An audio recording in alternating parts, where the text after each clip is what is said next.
Welcome to In Before the Lock. Davey, we are back. Episode 3. How's it going, Rob? You good, man? Good. I feel like I haven't seen you in a while. Like, we're usually talking every day, and like, I know, sending each other cute text messages, that kind of thing. Oh, man. Yeah, well, that's how it goes, I guess, sometimes. Yeah. We just got back from Cincinnati, so I've been traveling myself. What have you been up to? Mate, I've been locked in a mod creation hole. I've been like surface mount soldering today and breathing in fumes, and yeah, that's what I've been doing. Tell me something more interesting. Tell me about Cincinnati. Yeah. Well, I mean, surface mount soldering is pretty impressive. I've certainly never done that myself. Yeah, it is what it is, man. Yeah, it's through a microscope with tweezers, with like a tiny little soldering iron tip, and yeah, it can be as frustrating as it is rewarding. More frustrating than rewarding, but I know who to call. Very impressive. Please don't. Well, I've had a bit of a long day. I've been kind of moving pinball machines. You guys can see I'm in my new space in the basement. It's getting a little cold in the garage, so new spot. Kind of bringing all the guys together so we can hang out and play, which is pretty cool. We got a pretty packed schedule for this episode. I'm going to tell you guys about Alec and I's experience in Cincinnati, which was super awesome. We've got a trade that I'm contemplating for one of these bad boys behind me. I want to get the world's input on that. We're going to do Mod That Game again, which is an awesome series that Davey started last week. We're going to talk about the new topper from the Electric Playground, the Lebowski topper. Promise we won't spend too much time on that. And we're going to rehash our mod world. We're going to talk about some of the mods around the horn. So, guys, welcome to the Kevin's show. in chat. Hey, Kevin. Yeah, episode 3. What's up, Kevin? I guess we're going to kind of kick this off. So I spent the last, 3 days in Cincinnati, Ohio, which is about a five and a half hour drive for me, and saw some cool stuff. It was a great show. I mean, it was like very much a player show. They had tournaments going on. They had a couple of vendors, just a ton of really cool machines. And one machine in particular that we shared on our Instagram and Facebook that seems to be a really big hit. So I'm going to show you guys some video of that. All right, so let's start this off. Oh yeah, so first off, got this is the game, is it? this really this really sweet. This is that a 45, record. man? It's a record. Is that a 45? It's a record. No, it's just small, right? It's the big one. It's the big one, LP. Okay. Yeah. But I thought it was awesome because it's the album title is "Explodes Your Mind," which. I'd agree. I love Al Green. So that was $5. Yeah, he's a dude, we had our booth set up there. Had Godzilla showing off Lebowski, Twilight Zone. That was super cool. No one had a Lebowski, and we weren't gonna bring in that heavy son of a bitch with us, so we left that at home. Yeah. But that was cool. I played a ton of Elton John. As I can see here, Davey, you did as well, allegedly, and you'll see. What's that all about? I don't know, man. That's so kind. Thanks, guys. I had a monster game on it, grand champion, super proud. Wow. Heard Crocodile Rock 4 times in one game, so that was one that was a little too much, but overall, not to blow your own trumpet. No, not at all. So yeah. That was a blast. So you obviously enjoy it. You obviously enjoy Elton. Oh, I do. It's part of the next segment if you stay tuned. Okay. All right. Let's hold on. Part of my trade contemplation. Oh. All right. Okay. So you give it the thumbs up. Yeah. Nice. We got to keep an eye on the chat too here. Let me make sure we're not missing any fun stuff. Yeah. No, it's all right. I got it, mate. Don't worry. You keep going with Cincinnati. I'll keep an eye on the chat. Cool. Kevin's commenting in. So this is this format was pretty cool because it was all about the play. Tons of amazing games, tons of players. On Saturday, there was just a crazy amount of people there. Eric, who's Chuck Ward on Pinside, runs this. He was running around like a madman, he had lots of different tournaments going on, and they had some games kind of designated just for tournaments, and then some for everybody to play, which was super cool. Again, if you follow us on our Instagram account, my highlight of the show, besides the Al Green thing, was I got to play Mike Vinacourt, who's MXV. Do you know the MXV skill shot? Have you ever seen that, Davey? No, mate, I haven't. So what is it? So there's a number of skill shots on Stern games where, like, you know, there's your like basic and your advanced, and then some of them are combo based. And what I've noticed personally is that if you get the top tier of the combo, which is like a 5 shot, I think, like especially on like Jurassic Park, it's called the MXV skill shot. And I always kind of wondered what that is. And it actually stands for Mike Vinacourt, and his middle name's got to be Xavier, I assume. But I knew what he looked like for whatever reason. I'm a dork. And he was there, and they had this banner up there that was, very tough on JP. Very, very tough shot on JP. Kevin, tell us what the combo is, if you could do the research while we're on the podcast. Save us having to do it. So they had this. I was wanting to play him in Bond because he's one of the main guys behind Bond, and if you're following with Bond, like, you know, he's been talking a lot about it. And I was like, I'm not going to do that. And they had on the screen, it was like, challenge Mike Vinacourt to win a prize. I'm like, okay, now it's on. So picked Bond, and I had a pretty solid game. I think I got an extra ball in there. And anyway, I didn't really know what the prize was going to be, but ultimately it was a signed Translite from the premium version, which was like super special to get. He shared some kind of inside information on the game with me that I know was public, but he talked about some of the updates that are coming. Also talked about just his involvement in games. I think he said he's been like a part of every Spike 2 game in some way that has come out. So he's kind of getting more and more involved. You know, George Gomez, the designer. There it is. Left ramp, right ramp, loop before the tower, then finish with the. Oh shit, that's tough.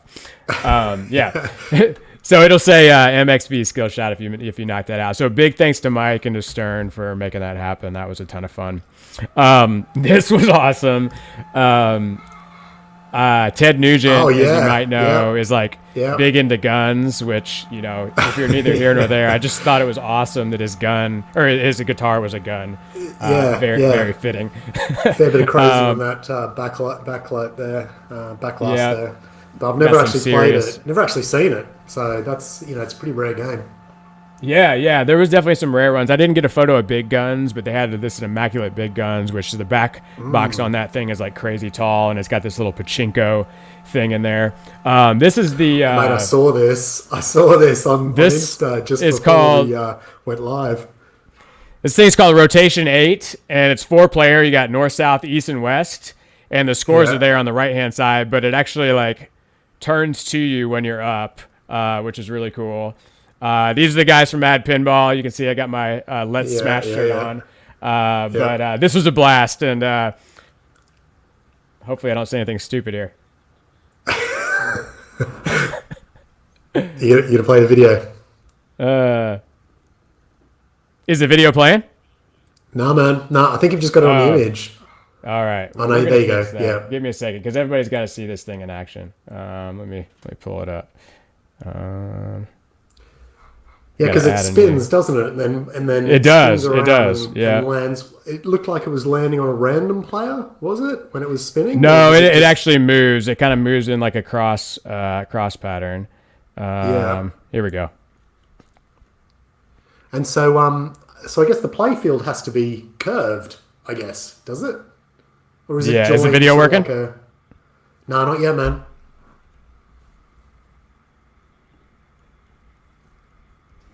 I figured it out. It's magic. Sorry about that. There we go, man. It's all right. Sorry, guys. Here we go. Here we go.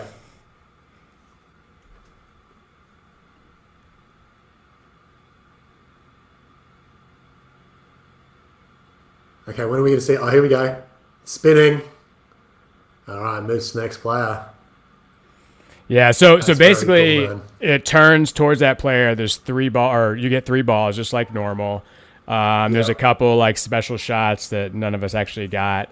There was kind of a line for it, but that was like a ton of fun and definitely one of the highlights. Okay, so man, the mechanical nerd in me really wants to know how the cables don't get all twisted up inside.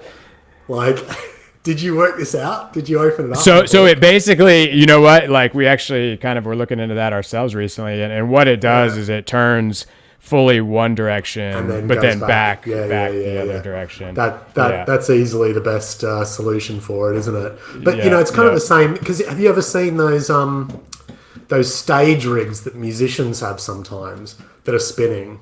And some of those, like, they just keep spinning and spinning. So obviously, like, either everything's, it still needs power in there, doesn't it? So I wonder how they manage that. It worked really well. It was a very smooth, and apparently they're pretty tough to kind of to see working. I know that Jason with Nap Arcade was like, "Oh my God, I've never seen that thing actually operational." So that was really cool to see. We played a lot of I'm drawing a blank here. What game is this, Davey? It's like Hungry Hippo. That was not Safe this one. Cracker. Safe Cracker. Yeah. I couldn't see it on the previous one, but yeah. So Safe Cracker's cool, really cool. If you guys never played it and you see it, definitely pick it up because there's no balls. There's just like you got a time like 60 seconds, and then when you go from one ball to the next, you just keep playing. But if it's multiple players, it kind of saves that time. Really unique game, and it actually reduced spits out playfield too, isn't it? Yep, reduced playfield size. It's pretty small. You can play this on iPad, so definitely check it out there. And the best feature of this is that if you get to the middle of that mini playfield up top, you get a gold coin, and it literally ejects out of that slot there in the middle and rolls across the glass into the floor, most likely. And then when you put that special token in the slot, you get to play a special mode. So it is a very expensive machine as well. It is very expensive. I didn't get on with it when I played. I only played a couple of games on. I didn't get on with it. But I didn't see the gold coin. I reckon I would have liked it more had I got a gold coin. Yeah, it wasn't coming out. I think they said if you get it, like make sure you put it back in. But somebody must have walked off with it. Yeah, that's unfortunate. I'm scrolling through video here, so this is a little janky. But this back glass was really cool. I've seen this machine once before.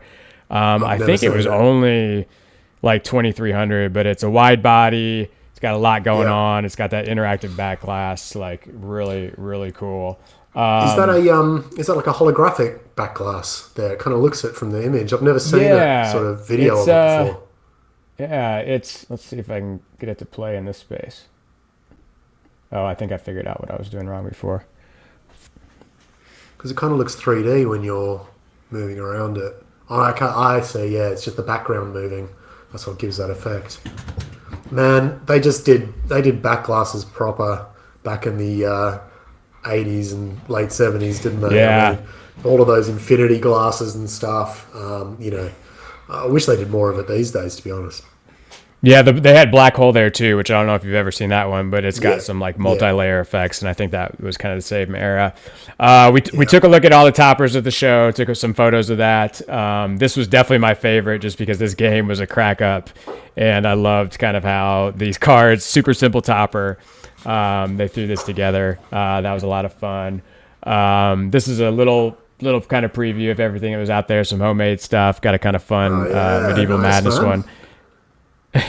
And what else? Got the cards and the Grand Lizard one in the bottom left. That was kind of cool. So overall, it was a fun show, man. It was great to like kind of be hanging out with folks, getting feedback on Lebowski and different stuff like that. So all around, great one. Fantastic, man. Yeah, no, I wish I could have been there with you. I always love a pinball show. I think Texas is going to be the next one that I get to. So, you guys going to be at Texas? Yeah, man, you're coming back? Yeah, I'm coming back, of course. Yeah, just a good excuse to have a pinball jolly halfway across the world, isn't it? Yeah. So I mentioned that I was like loving Elton. And I got this plan, man, but I'm also being tempted right now. So Elton, what I really love about it is like the flippers are like really snappy. Like they're feeling more and more like Stearns, which I've grown to love. And I haven't had quite that experience with some of the other stuff I've played, which I know is completely a preference, but like, you know, that's kind of just what the preference I'm looking for. So just quickly, how do the flippers feel? How do you think the flippers feel in Toy Story? Well, in comparison to Elton. Yeah, so it's really about the snappiness versus what I think is a mushy kind of feeling. So like, if you actually watch the ball, if you let the ball breathe, which is what I call it, where you let it hit the left flipper and then bounce over the right flipper, the whole housing kind of moves and it deadens the ball, and you get a lot of inconsistent movement of the ball whenever you're trying to let it kind of do its thing. I also find that whatever is going on there must also be contributing to inconsistent, you know, shot behavior, because if it's like just not tight and it's got some play there, it's gonna react differently. I would also say like there's a lot that's interesting, isn't it? Because you know, not a lot of airtime, I suppose, has been given to the actual mechanical properties of the flippers. It's always about, you know, the voltages or them overheating, or, you know, needing to get flipper fans on them, but I mean, that is interesting, isn't it? Because one of the aspects that the precision flippers attempts to rectify is the bushings themselves that hold the flipper shaft. You know, and they're machined aluminium for a much tighter fit, and so it's probable, you know, based on what you just said, that it's also a mechanical deficiency with the previous ones. It'd be interesting to know whether they have changed the mechanics between Toy Story, Godfather, and then Elton. Well, two things. So one, I do have precision flippers on my Toy Story, and it does not fix the issue. Two, you've got the bushings as well? Yes. You've got the bushings? Yeah. And what I'll say about Elton is that it's very snappy, very consistent behavior. You're also seeing, in my opinion, properly powered slings. So the ball is like actually like moving around a lot more. But I know that I talked to Steve Ritchie, who was the designer of Toy Story 4. I'm sorry, the designer for Elton, and he talked about you know, the improved flippers as being something that was important to him, you know, by even coming on to JJP. And I will say, like, the flippers are better from like Guns N' Roses all the way up to TS4, and I would say what I love about Elton is a number of things. I mean, there's also just like the color effects and the sound and everything, I think, is really well done. There's the piano in the back middle that like actually like looks like a piano material, and it's got that LED effect, and it's like got Elton playing on it. And I'm not even like a big Elton fan, but so back to the subject here, right? So I've kind of fallen in love with this Elton machine. And of course, nobody's going to trade my Toy Story CE for even the base model of Elton right now. But I kind of feel like a year from now, like someone would love to get another JJP into their collection, you know, because we've experienced Elton. They maybe had enough of Crocodile Rock and ready to switch it up. So that's currently kind of like how I'm wanting to get the most value out of my Toy Story 4 CE, is to trade it for something I'm just like want really bad. But I did just today. Let me make sure I'm sharing the right thing, just so I don't confuse you guys. There was a listing today for a guy who has some stuff that I might want, but also he's got number one on his list there, right? Toy Story 4, which is not too often. So the one that he has that I really want is the Mando, because I had the Mando Premium. I wanted the Mando Ellie at the time. I love the show. I love the music. I know the code's gotten a lot better.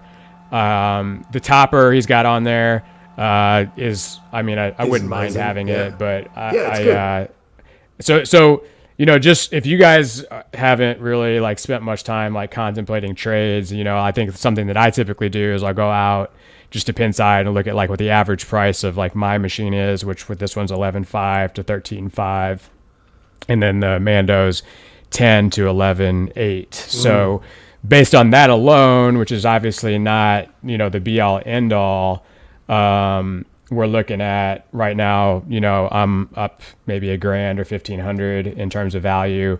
I haven't done much to mine, and then he's got the topper, so I don't know. It's good to know about Toy Story. There's been a lot of talk on Pinside about Toy Story not holding its value, and it's good to it'll be interesting to see whether that actually holds true. I mean, you've got it at your house. I've shot it. I actually thought it was better than I thought it was going to be, but then my expectations for it were pretty low.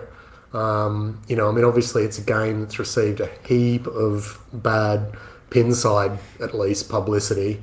We don't really know how well it sold. I wouldn't have thought it was like a huge success for them. But actually, it's got some nice shots, like that, the jump shot, whatever his name is. Duke-a-boom. Yep, Duke-a-boom. That is a fun shot, man. Like, the way that it jumps off the ramp and then curves through the backboard and back into play is actually really satisfying. Look, I think that obviously they did a lot of things wrong. Some of which was the talk is that it was their fault in terms of dragging their was them dragging their heels on releasing it in time or something, and then the licensing lapsed, and then they originally had Toy Story, the licensing lapsed, then they had to go with Toy Story 4 because that's what Disney made them do in the end. And for me, that's not a big deal, but for other people, it was a massive, massive, massive deal, and we're still not hearing the end of it.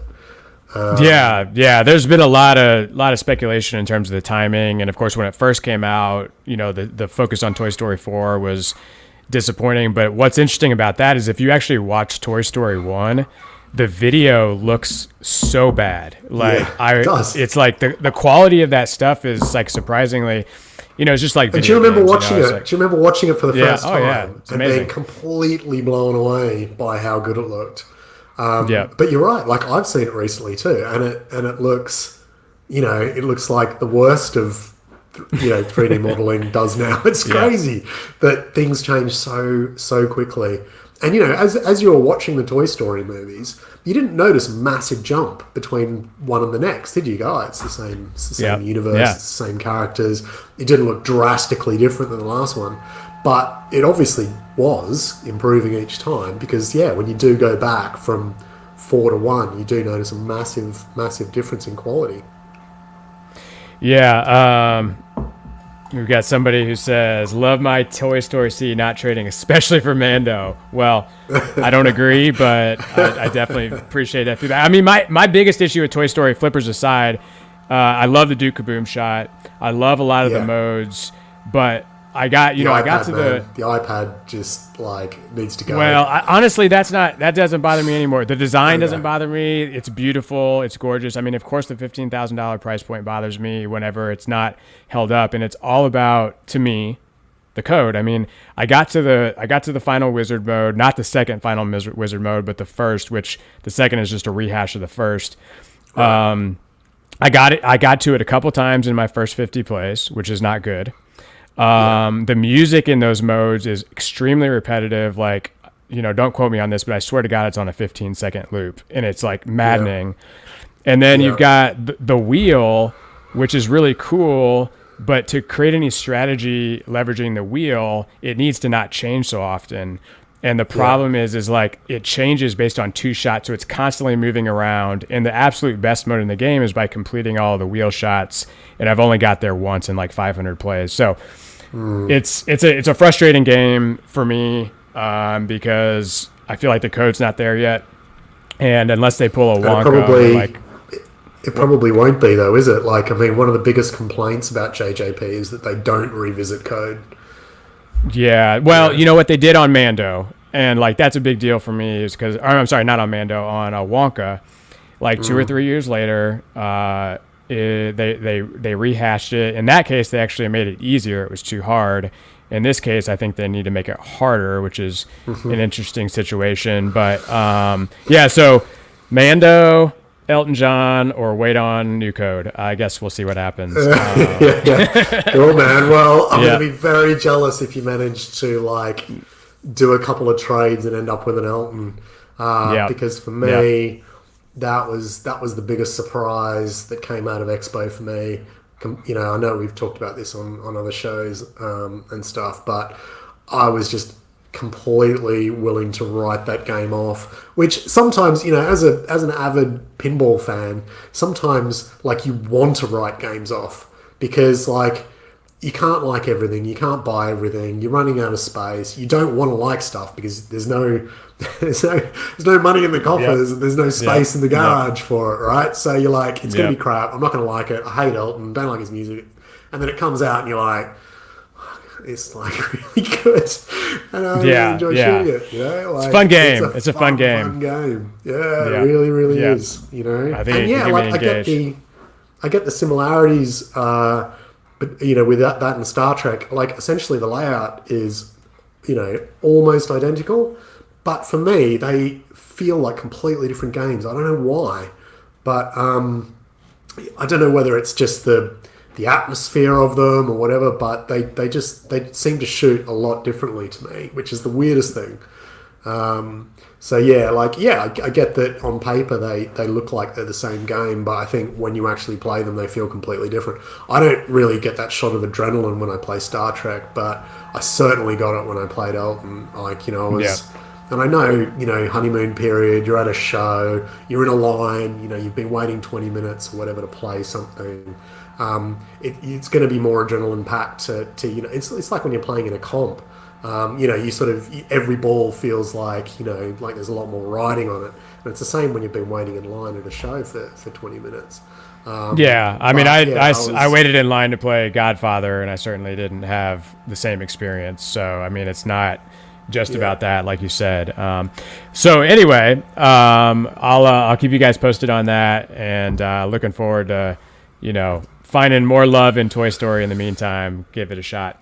I messed up the show notes, but what I was supposed to do at the very beginning was ask you guys to share your some ideas for games that you'd like to see us talk about in Mod That Game. So if you have a couple minutes right now, drop into the comments a couple of games that you would like to see us talk about modding.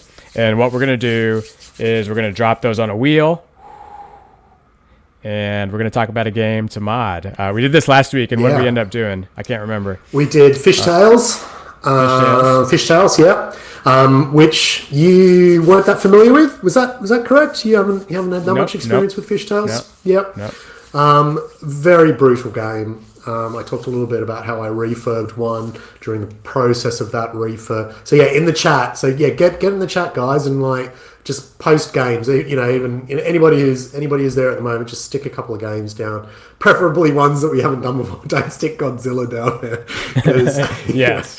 When I think we pretty much explored as much as we can explore with Godzilla. So if you got any other games that you thought, you know, even if you had some your own ideas for a couple of games that you would like, you know, our opinion, you know, like Joel Engelberth is always, you know, another wonderful podcaster within the community, has always wanted me to have a go at TNA. I got a couple of messages from a friend, Cole, who's up north, goes under the name of Collie Wobbles, who just does amazing acrylic work. He does toppers, and he does sort of Labyrinth. We've already got, so out of the 3 games that we've got on the wheel, Labyrinth is one of them. So something other than Doctor Doom, Dracula, and Labyrinth. Otherwise, I'm just gonna pretend that people are posted in the channel. We might just have to go with those again. Now it is the Twitch. It is the Twitch comments that we're looking at. If you're commenting on YouTube, we'll take a look at that. But we're Are we live on YouTube today as well? Yes, we are. Yeah. Lovely. Yeah, we should probably be keeping an eye on those comments, shouldn't we? We'll get better at this, guys. Don't you worry. We'll get better at it. But yeah, well, should we just spin the wheel? Let's just spin the wheel. We're only going to do one today. They're like, you guys need to get better at modding Godzilla. Oh, damn, it's modded. We're good. We're on the stream. Here we go. No, wait. I'm gonna. It's Dr. Dude. Oh, this is gonna be a tricky one. Okay, so Rob, first question, Rob. How much do you know about Dr. Dude? I've played it enough to say that I know the game. It's the dude. I'm aware that it's a pinball machine. yeah. All right. So we got a late Iron Maiden request. I mean, we should actually consider our audience here. You want to give Iron Maiden a chance? Yeah. All right. Yeah. All right. Poor old Dr. Dude will have to wait then. All right. Let me go back to. I killed Dr. It's Dude. going to be Dr. Yeah. You're like, this is not going to be fun. We're not going to do that. Okay. Iron Maiden. All right. It should be called Mod That Game asterisk games we would actually ever mod. Yeah. There's a commercial viability in modding. Yeah. Okay. You ready? Here we go. And also, the reason why that last spin didn't count, Rob, is because you didn't sing the theme song while I spun. Oh, yeah. Okay, you ready? Here we go.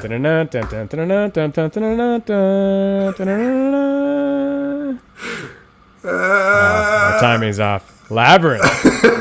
Okay. Yeah. All right. Well, do you know what? Well, I have already. Okay, so it's going to be hard for you. So the way we normally do these things, because obviously Rob and Tap Pinball is generally focused on toppers, and Stumblor Pinball, which is me, is generally focused on mods, in-game mods for the playfield. So which is not to say that Rob doesn't have an opinion on playfield mods, and I don't have an opinion on toppers, but this is the way we sort of split it up. So I'm going to sort of focus on the playfield. Rob's going to focus on the topper. Now, Labyrinth's the tricky one, the toppers, isn't it, Rob? Because it's already got quite a hot topper. Not going there. Yeah.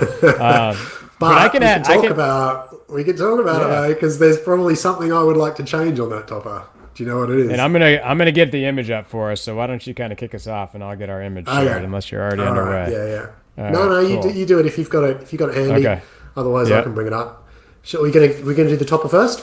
Let's do the topper first. All right. Yeah. Well, I'm driving here. Yeah. So you got any good ideas for the topper? I've got some ideas for the playfield. But if you can pull up, okay, there we go. Yeah. So the topper that's out there is really cool because it's like it is. It's basically like Jim Henson quality animatronics. But of course, it's probably expensive. It's probably very limited. I mean, the castle structures in here are really cool, right? You got that castle in the back left-hand corner. You've got the castle in the middle. That one going across on the playfield, like, I thought that was actually like a ball track right there. Like it's really well done. A lot of people have confused that actually, which is I mean the whole the way that this game does World Under Glass is exceptional, I think, and it surprises me actually that more playfields. And I guess it was a bit of a sort of like a late 80s, early 90s thing. Games like oh god, what's the roller coaster one where the spinning roller coaster and it's got a big loop shot around the bottom? It might come up in chat. I can't think of the name of it now. But it's got a very sort of 3D sort of play field where there's sort of little characters walking around and towers sort of coming out of the play. It's not done as well as this.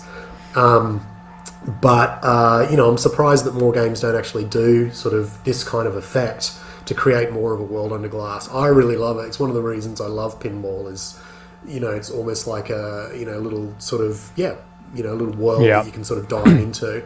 So playfield wise, have you got any ideas for the playfield, Rob? Well, hang on. I got to finish my idea on this topper, right?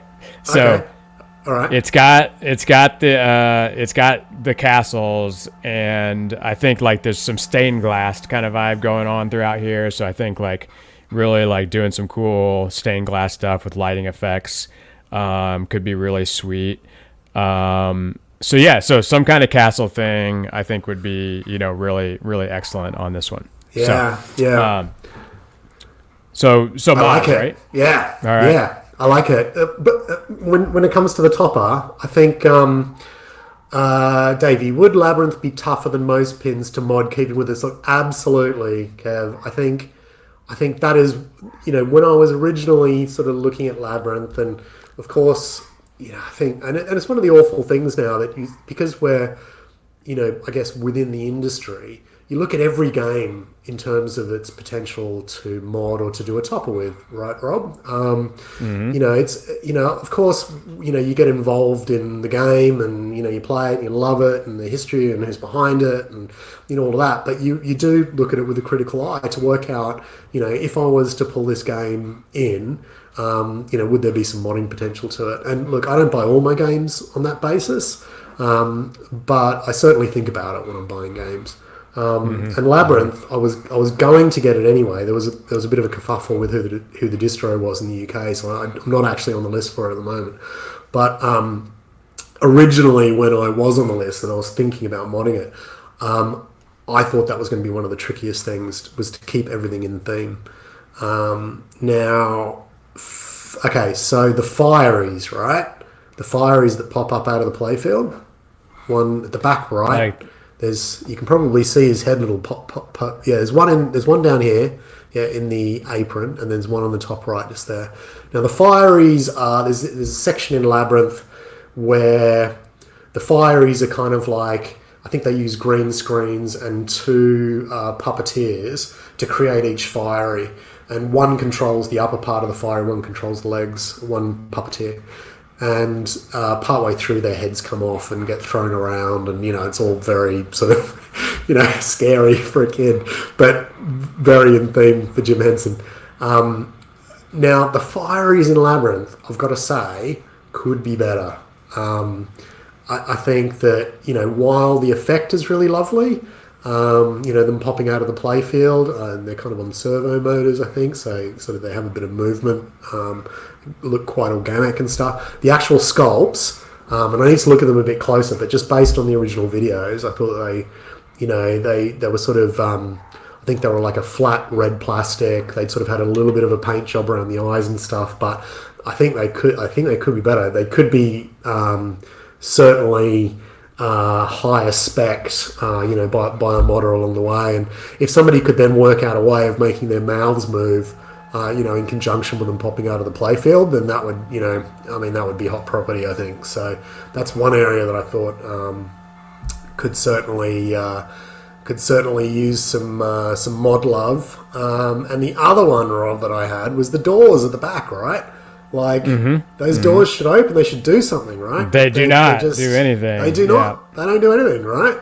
So some kind. I mean, the actual sculpt themselves is really nice, I think, for those doors, but they don't actually open. They don't actually do anything.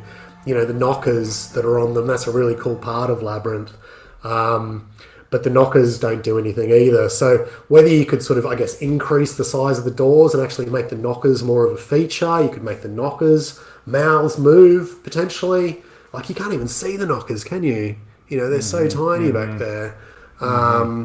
There's a lot more real estate given to everything else, and obviously they don't want to get in. You don't want them to get in the way of the back panel screen, because obviously that's pretty important real estate there too. See, look, the sculpt's nice and stuff, but they don't do anything. So look, I think that's another area that could certainly be a bit more awesome too. And probably the guy, the dude here, whatever his name is, the gatekeeper, is he, or something? I think he had some kind of name like that. Yeah, I'm not sure. The dude that sits above the scoop, he's not lit, or anything like that. I think he could probably be a bit better. I don't think he's really doing much at the moment other than sort of being a flat plastic sculpt. So, yeah, I think there's a bit of potential here. Yeah, the knockers, the doors in the back. I mean, having those like gold and like painted could be really cool. I mean, probably a little tough to do anything interactive with those, but I think that would look really good. You kind of got me thinking about those guys popping out with the topper. I think some cool stuff could happen with that as well. Yeah, for sure. Yeah, you're right. Those look like something you get out of a gumball machine. I hate to say it. Totally, man. They could be better. I think they're the biggest. Like even just a higher spec version of those. Yeah, you can imagine like what a guy like Lior could produce. With those. Just a really beautiful. Because you remember the heads that he did for Medieval Madness, the troll heads. Medieval Madness. Did you ever see those? Like they were something else. And what about something for the left scoop? Yeah, okay. So what is on that left scoop at the moment? Yeah, it's a little hard to say. This is a pretty low res video, but it doesn't look like. It looks like there's a book or something on top of that plastic, at least. Yeah, and I mean, so is that what starts? No, it's the gatekeeper that starts the mode, isn't it? That's something to do with the characters. I think it's like a character collect maybe or something. So yeah, definitely. I mean, it's an underutilized section for sure. Like to the point where I don't even know what's above it or what the plastic is or anything. Obviously, it's got that acrylic on the top to stop air balls. So you'd need to sort of do some kind of. I mean, you could remove that, and then whatever you put in its place could act as a mystery. Yeah, possibly, Kev. Yep. Yeah, it might be a mystery shot. You'd obviously need to replicate that air ball deflector with whatever you were putting in there. But yeah, certainly. I mean, you could just rip all of that out and stick in something sort of a bit more interesting and funky. Because it's, I guess that's a pretty underutilized section at the moment as well. Yeah, totally. Well, moving on to I just want to talk a little bit about the Lebowski topper release. So we had an awesome, week. I guess that was last week. We announced our latest topper, which is the Lebowski topper. I'll give you guys a quick look at this. I don't have it lit up right now, but really awesome reception on this. We spent a lot of time thinking about, how to recreate the world that is in the Big Lebowski in a topper. And this is such like a classic game in terms of like the theme and the style. And we wanted to kind of represent, bowling, but also the characters and some of the lighting and whatnot. So this is a sturdy guy. It's quite heavy, so I'm going to put it down. It's beautiful, man. I think you guys really, really nailed that one. Like, thank you. In terms of sort of like, how it looks on top of the machine, and a lot of people have been mentioning it in the Pinside thread as well, just how well it suits the game. Really impressive. So that's great. You're going to play the video so we can see. I'll give you guys a quick look at the video, and we can talk about it while it's going. I know we're having some audio issues, but yeah. So in this video, we kind of start off with this classic, scene from the game. If you played it, anytime you start a multi-ball, you've got these characters that come up. But again, like if you haven't played this game, the theme integration is spectacular. And we didn't want to take away from that. We wanted to augment that, but do something, really special that on an interactive level as well. So all of these character inserts are going to light up whenever you light the characters. All of the bowling balls are going to light up when you light those. This thing is handcrafted out of acrylic. It's got many, many layers of acrylic to make it really sturdy, but also really capture the light in a special way. So we're super excited about kind of how it's turned out. We're also doing a wall art version. So you actually, if you didn't get in on one of the 100, which we did limit this to 100, you can get it for your wall at a lower price. So there's definitely, a lot to work with here, depending on if you have the game or not. There's the characters and the bowling balls I was telling you about. So those are actually going to light up, and then you're going to have an animated light show on the bowling as well. And then, interestingly enough, we decided to go with a limited on this. Not necessarily because, we wanted to create, the FOMO that inevitably comes with that, but just because it's a lower run game. And, we really wanted to make sure we got enough out there for those that we thought would be interested in it. So when we're kind of looking at it, if we can capture 10% of the market, which I think it's about an 800 run on this game, and we kind of felt like, hey, if we can capture 10% of that, that would be great. And fortunately, we saw that pretty quick. Whenever we launched it. So yeah. You did 124 hours. Is that right? Not quite. We ended up selling out all of them about 5 days later, but we were down to about 90 after the first day and a half or so. So that's incredible, mate. I mean, considering, look, we've talked about Lebowski a lot. We're both massive fans of it. And I've considered sort of doing some mods for it as well. But obviously, with those low run production games, it's almost like you do it for the love of the game more than anything else, and I think considering the low run production of that game, to be able to go through 90 in 24 hours is pretty incredible. I mean, it just goes to show that everybody had the same sort of reaction to it as I did, I think. Yeah, and we're coming from the mod space. We did know that Lior was coming out with a topper, which was in official partnership with Dutch, and we know that's going to be competition to us. So that was kind of another part of limiting it. Like with the major manufacturers, like you want to get these things on and off the line at the right amount of volume. So by limiting something, you're not going to have that hanging around and like taking up space on the floor, taking up space in your brain, frankly. That seems like it's been a good fit for us.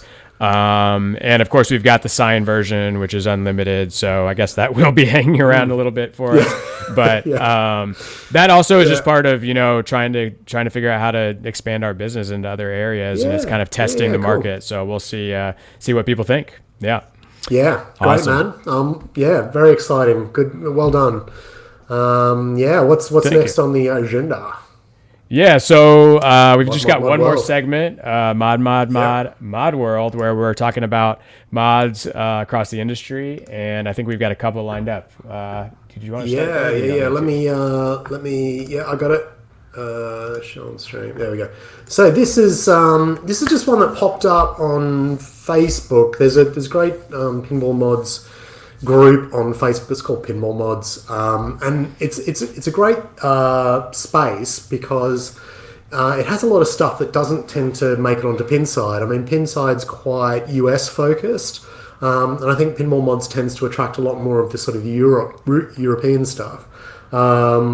Flipper Market is another great website that's out there that has a lot of really amazing creators, quite technical people who, the Christoph, who sort of designed the Afterglow, he's big on Flipper Market. And there's a bunch of other guys who are doing, incredible stuff, particularly with games from yesteryear, like WPC era games.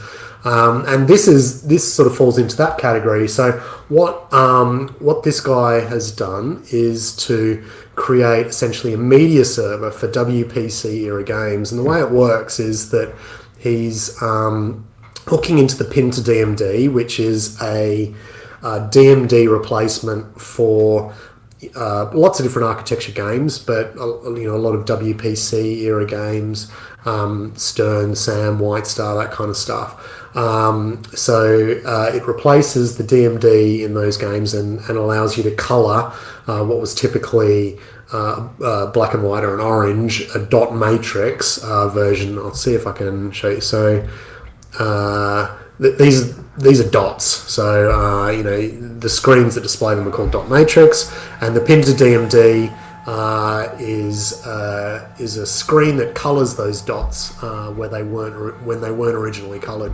What this guy's then done is he's then taken that technology, he's hooked into it, connected it to a small PC in the game, and then picked up on when certain frames are getting played, and then triggering stuff. And that might, in this particular case, it's videos, but it could be anything really, depending on what your imagination can think up. So here's a little demo that he's posted where you can see that he's replaced the Translight in Getaway with a screen, and then when certain modes are popping up, you can see Supercharger, and he's playing videos up top, right? Wow. Wow. Pretty cool. So, I mean, to be honest, this is probably something that's been available for quite a while in the V-Pin world. There's a technology in that area called pup packs, which sort of has a very similar sort of thing. Like it's triggering sort of backglass animations and stuff when certain things happen in the game. But obviously within the V-Pin world, you've got access to all that data when these things are happening. But in the real pin world, nobody's ever really sort of utilized that sort of pup pack technology. And this guy's not using that technology, but he's doing a similar thing. So it's really cool. He's sort of running his own sort of media servers where the scores can be collated from the games, and so you can, in much the same way Scorebit does or Insider Connect for Stern, it's can collect all of your your game scores for all of your collection. He's got editors, media players, etc., etc. I think the one sort of gotcha I think with this at the moment is that you need a PC in the pinball machine that's acting as the media server, and to interpret those signals coming from the pin to DMD. I think if he could design like a standalone board or something, then then that would be a lot more sort of interesting and accessible and stuff. And it's probably where this is headed. There's no reason why he couldn't go in that direction. Running like a small Raspberry Pi or something like that. But yeah, really exciting stuff. I'll be keeping an eye on it, and I'll let you know sort of what happens with it over the next couple of months. That's fantastic. Is there any price information on this, or is this more of kind of like a collaborative project? I think it's I literally think it's a DIY thing. Yeah, I think it's all available. I think where he's looking to make revenue eventually, and not at the moment, but is in the server. So I think you pay a registration in order to sort of register your games on this server wherever he's got it. And I think that's where he's looking to make some revenue out of this. But I believe that the actual technology itself, the media server and the media pinball player and stuff, that's all free to use. But I could be wrong. Very cool. Yeah. I'm impressed. I mean, a lot of that, the quality of that stuff comes down to like how well is all that integrated. But I mean, if you start building the community in the way that he is, I think that's really smart. And I mean, look, like all of these things, a lot of it comes down to how much community involvement there is. He's going to be reliant on people releasing these packs. For games that people can download and then use straight out. So yeah, we'll see what the pickup is. I'll keep an eye on it, and I'll let you know sort of what happens with that. Yeah, so I think on episode 1 we talked a little bit about the stuff that Pinball Brothers was coming out with for Alien, and when we saw the Ripley version of the game at Expo, they had a kind of a pretty cool backglass, but it did not have Sigourney Weaver as part of that, and now we're seeing that coming. I don't necessarily understand if this is like an option when you buy it or only as a aftermarket. Do you know how that works? I don't know. I don't know. I don't think it's an aftermarket thing. Look, I'm not aware, but the way that they were sort of marketing it was that it was essentially just the new version of Alien. So I mean, it'd be. I think it would be a missed opportunity if they didn't allow you to retrofit this. Both the firmware and the backglass and the internals, because there's a bunch of stuff that comes along with this update, isn't there, Rob? Yeah. So, they released this Ripley version recently. It's a more affordable version of their core model. Newer. I think it's got some different stuff going on the inside. I could be wrong about that, but definitely the key thing. Yeah. So the key thing here, though, is this these two options on the backglass. So the one they showed at Expo was this one right here, which actually has some really really cool colors. I think just like looking at this initially, I like that. I like that a lot. Yeah. But I mean, her looking through that glass like that is iconic. So if you're more into the movie, you might be attracted to that one. Erica says it's the new standard version. You can update the code on all Alien games. Very cool. Oh, okay, cool. Yeah, thanks, Erica. Yeah. That's great. I love what these guys are doing, though. I mean, it's like this is like they are sticking with this game. I have no idea what the sales are like, but it's just like they keep doing amazing things with it. Obviously, it's got a long history, but I know that they're making these customers really happy.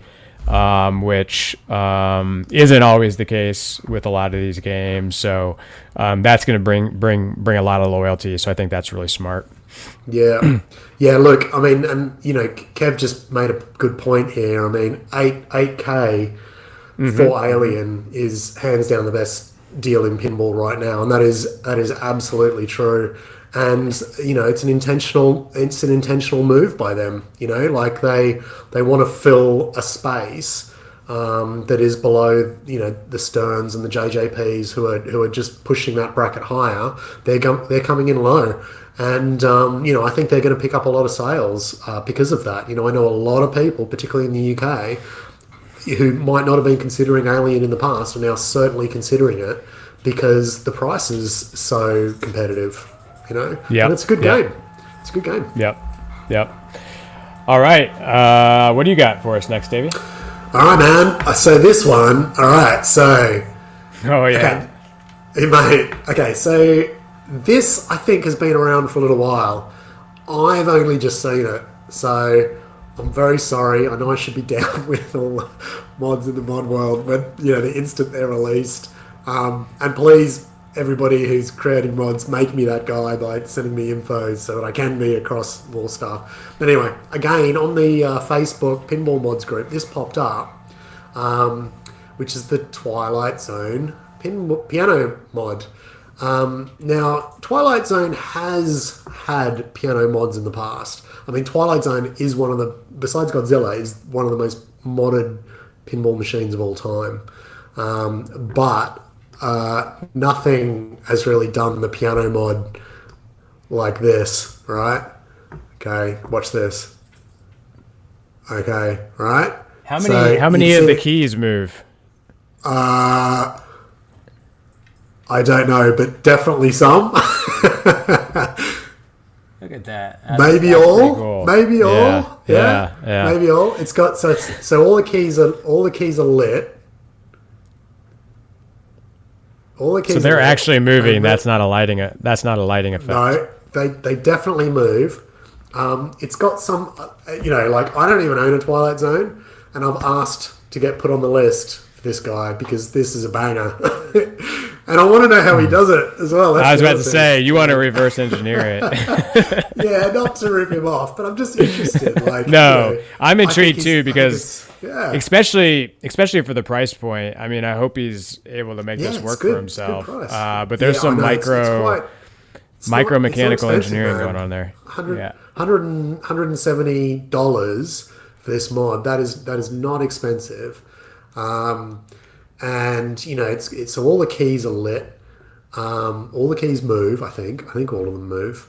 And then there's another LED strip in the back here, and so it's obviously triggered.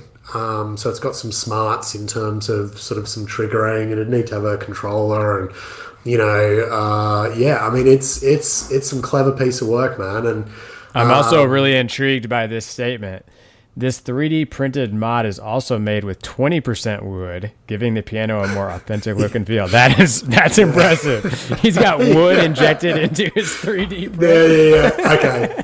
Yeah, I did read that too. You can buy wood, like whatever it's called, filament.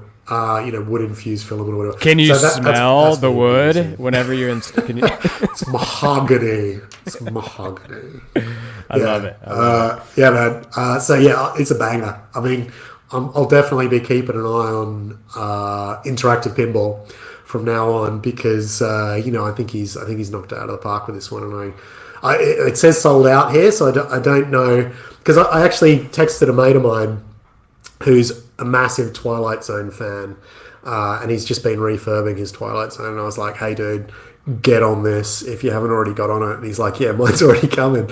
And so I was like, so even he knew about it. I didn't. So yeah, I was gutted by that response. Has to be magnetic, says Kev. That's interesting. I think he might be right there. I mean, well, that would actually be even more intriguing if he did it that way. But I could see that could be a way to do it. Well, look, there's another. Oh God, where? Okay, there's an install. Hang on, there might be. Oh look, here he is. Hey man, there he is. There might be a picture of it. He's gotten. Okay, he's moving the clock. I don't know whether we'll actually see the piano. Where's the piano? Oh, anyway, I'm not going to be able to find it. But essentially, there's the piano, and there looks to be like what is like a servo motor or something sort of sticking in the side of it. So what I thought was that it was more like a tubular thing, almost like, you know, those plinky planky piano players that sort of have the little teeth. I reckon that's probably how he's done it. The teeth sort of rotate and then push the keys down as the thing rotates. That's how I reckon he's done it. But either way, very clever. Well, guys, we've covered quite a few mods. We've got an update on the GAPA mod for... Yeah, let's quickly do that, shall we? Do you want to say that for next episode, or should we hit it now? How quick are those guys coming along with that? Yeah, they posted some videos. Okay. Yeah, so I mean, it's using some Lollipops kit, which is a board that we produce here at Stumblor Pinball. So I've sent that over to them. They've been mucking around with that and getting their patterns already. They've posted some videos. Let's just, I know we're going over time here, but let's just quickly, let's check it out. This one's cool. And of course, Elvira is pretty hot right now with the latest very edition. Hot. So absolutely, yeah. So these guys are producing two different versions of the GAPA. They're doing like a color version, which you can see up the top here, which is sort of like green and yellow, which actually, I mean, it looks absolutely beautiful. But they're also doing a black and white one that you can see here too for the blood red edition. He's got red eyes. I mean, that looks great as well. You can see here's GAPA. So it's all triggered lighting. So he's got sort of some... I'll do it full screen. So he's got some sort of general at-rest lighting that happens, and then when the ball sort of hits different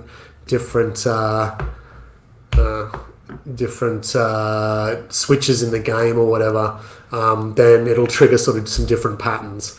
And it's very, very cool.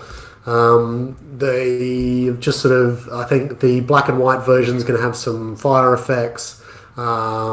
I'm going to be working on it this week to sort of nail down those patterns for them, get them another firmware sent over, and they should be sort of looking at sort of sending these out hopefully within a couple of months. Nice, that's very, cool. Very cool. I love the lighting effect. I mean, anytime you can kind of use your stuff to create that ambient, effect is really cool. Is this a resin cast thing, or are they 3D printing this? I'm not actually sure, man. I think no, they are resin casting it. Yes, because so Anya, who is Carol's daughter. Carol is one half of TPMF, along with Peter.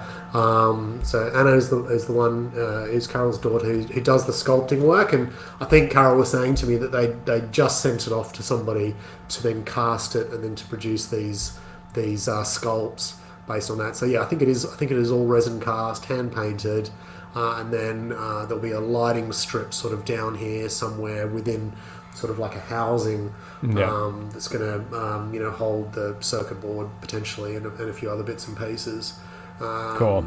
Now, are you sure that's not a monster from Godzilla? Because that really looks like it's out of Godzilla. No. That's kind of our MO, isn't it? That's our MO is mini monsters for pinball machines. Yeah. Well, guys, I hope you enjoyed some of the mods. Big hats off to all the creators out there making this stuff. We love you. Next week, 2 weeks from now, our next show will be episode 4. So we're going to continue to do this thing. We're getting up to Christmas, but we're also getting up to Twippy season, which is a great award program. Sorry for the dog in the background. That is coming up. The voting is going to open on December 18th. And then the awards are at Texas Pinball Festival, which I believe is March 7th. So the way it works is you're going to have a bunch of categories. You're going to make your vote. You're probably going to be hear from your local mod maker asking you to check it out. But I thought it might be cool, Davey, if you're up for it, like maybe pick a couple categories and share with people, like, what are we thinking? What is our favorite stuff from the year? Great, man. Let's do it. We'll cover off on that on our next show, which will be December 18th. I know I won't have anything new, but if you tune in, Davey might. I know he's got some cool stuff. I'm going to have a bunch of new things. Yep. Yeah, not quite ready for today's show, but they'll all be. Yeah, no. Okay. There's about 3 things that are sort of just on the precipice of being ready to demo. Nice. So hopefully by the next show I'll have something more meaningful to show. Well, all jokes aside, I hope one of them is for Godzilla because I love your stuff and I want to. I'm pretty picky about my stuff, so I got lots of room to work with inside my game. I know a lot of folks don't, but we'll look forward to checking that out. Davey, thank you so much for sticking with us tonight. Fans, everybody watching, thanks for being here, and we'll see you in 2 weeks. See you later, guys. Catch up. Signing off.